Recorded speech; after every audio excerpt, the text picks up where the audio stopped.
Memanfaatkan perusahaan manajemen ekspor, mata kuliah bisnis internasional kelas B yang diampu oleh Bapak Rifki Novriandana SEMM MACC AK. Sebelumnya, perkenalkan, nama saya Fatur Rohim Hidayat dengan NIM 20103132100037.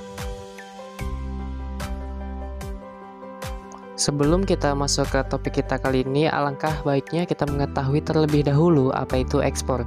Ekspor adalah proses transportasi barang atau komoditas dari suatu negara ke negara lain. Proses ini seringkali digunakan oleh perusahaan dengan skala bisnis kecil sampai menengah sebagai strategi utama bersaing di tingkat internasional. Berbeda dengan impor, ekspor biasanya menjadi sebuah ukuran tingkat keberhasilan sebuah negara, sebab pada umumnya kegiatan ekspor dilakukan karena kebutuhan di dalam negeri sudah terpenuhi dan ada permintaan dari negara lain. Selain itu, semakin tinggi nilai ekspor sebuah negara, maka semakin tinggi devisa yang akan didapatkan. Kegiatan ekspor dapat dilakukan melalui dua jalur, yaitu jalur udara dan jalur laut.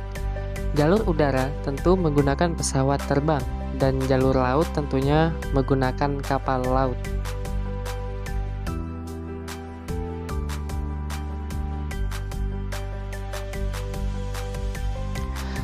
Lalu selanjutnya ada dua jenis ekspor. Yang pertama yaitu ekspor langsung. Ekspor langsung adalah cara menjual barang secara ekspor melalui perantara atau eksportir yang bertempat di negara lain atau negara tujuan ekspor. Penjualan dilakukan melalui distributor dan perwakilan perusahaan. Kelebihannya adalah produksi yang terpusat di negara asal dan kontrol terhadap distribusi lebih baik.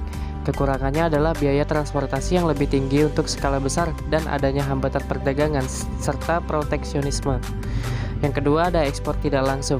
Ekspor tidak langsung adalah cara menjual barang secara ekspor melalui perantara atau eksportir negara asal, kemudian dijual oleh perantara tersebut melalui manajemen ekspor dan perusahaan ekspor.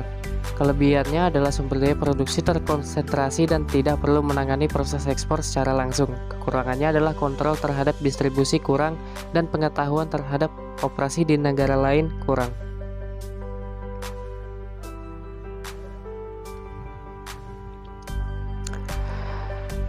Terdapat departemen untuk beberapa produsen yang tidak saling bersaing, yaitu perusahaan manajemen ekspor atau export management companies. Perusahaan manajemen ekspor atau export management companies adalah spesialis ekspor yang bertindak sebagai departemen pemasaran ekspor atau departemen internasional untuk perusahaan klien. Perusahaan dagang internasional serupa dengan MNC dalam hal mereka juga bertindak sebagai agen untuk beberapa perusahaan dan sebagai pedagang grosir untuk lainnya. Umumnya, ekspor dilakukan melalui perusahaan ini.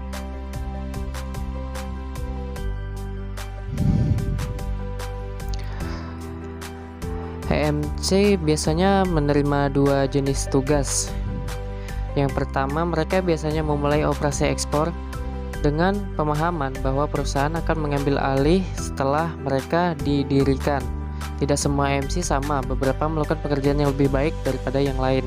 Lalu yang kedua, mereka memulai pelayanan dengan pemahaman bahwa EMC akan memiliki tanggung jawab berkelanjutan untuk menjual produk perusahaan. Tetapi perusahaan yang menggunakan EMC mungkin tidak mengembangkan kemampuan ekspor mereka sendiri.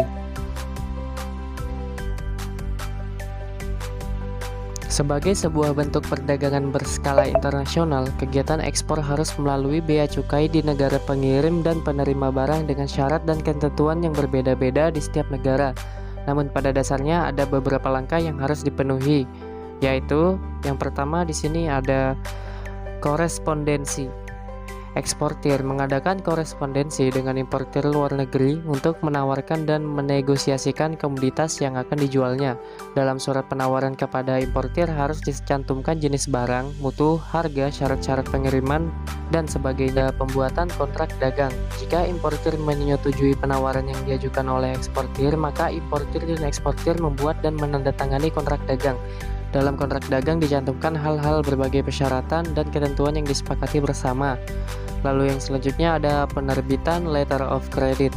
Setelah kontrak dagang ditandatangani, maka importir membuka letter of credit melalui bank koresponden di negaranya dan meneruskan letter of credit tersebut ke bank devisa negara eksportir. Bank devisa yang ditunjuk akan memberitahukan diterimanya letter of credit atas nama eksportir kepada eksportir. Lalu selanjutnya ada eksportir menyiapkan barang. Dengan diterimanya letter of credit tersebut, eksportir bisa mulai mempersiapkan barang-barang yang dipesan importir. Keadaan barang-barang yang dipersiapkan harus sesuai dengan persyaratan yang dicantum. Selanjutnya, eksportir mendaftarkan pemberitahuan ekspor barang atau POB ke bank devisa dengan melampirkan surat sanggup bayar apabila barang ekspornya terkena pajak.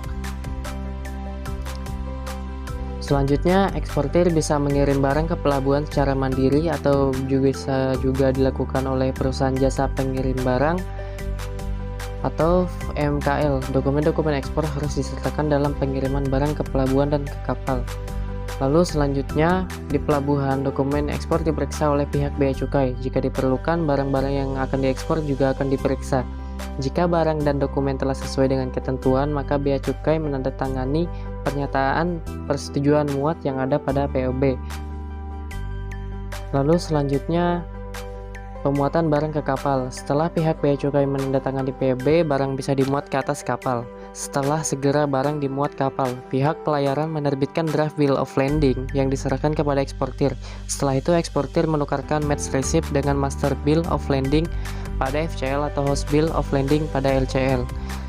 Selanjutnya, surat keterangan asal barang atau SKA. Eksportir sendiri atau freight forwarding atau MKL pemuatan barangnya dan mengajukan permohonan ke kantor wilayah Departemen Perindustrian dan Perdagangan atau kantor Departemen Perindustrian dan Perdagangan untuk memperoleh SKA jika dibutuhkan. Jika barang sudah dikapalkan, maka eksportir bisa ke bank untuk mencarikan letter of credit. Jika at side letter of credit, dokumen-dokumen yang diserahkan adalah draft bill of letter, commercial invoice, packing list, dan POB dan lainnya.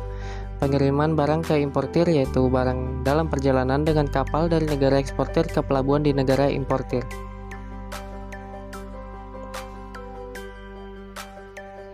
Berikut adalah daftar pustaka.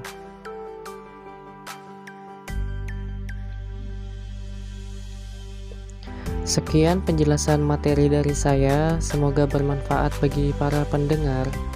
Jika ada salah kata, mohon dimaafkan karena kesempurnaan hanya milik Tuhan semata. Saya ucapkan terima kasih.